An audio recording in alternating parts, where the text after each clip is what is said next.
Praise the lord. అందరికీ వందనాలు.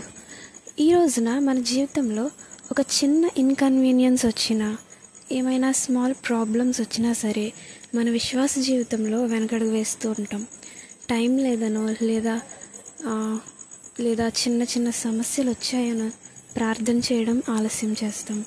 కానీ మనం యోబు జీవితంలో చూసుకున్నట్లయితే అతనికి అన్ని సమస్యలు దేవుడు ఒక్కసారి వచ్చాయి.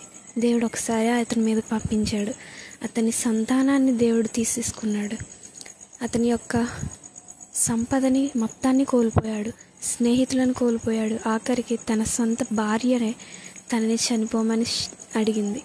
కానీ ఆ పరిస్థితుల్లో యోబు ఆయన నోటి ద్వారా కూడా ఏ పాపం చేయలేదని మనం చూస్తాం.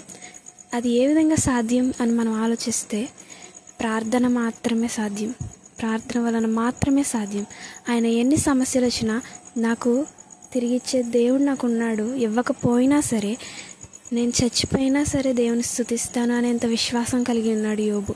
అందుకే దేవుడు యోబును మొదట ఆశీర్వదించినంతటి కంటే ఎక్కువగా మరి రెండంతలుగా ఆశీర్వదించాడు.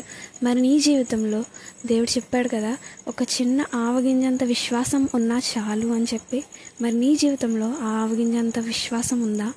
ఉంటే ఖచ్చితంగా యోబును ఆశీర్వదించినట్టు నిన్ను కూడా రెండంతలుగా హెచ్చించే దేవుడు మనకున్నాడని నమ్మండి. ఈ విషయాన్ని నమ్మి ఖచ్చితంగా విశ్వాసంతో ప్రార్థించండి. Amen. God bless you all.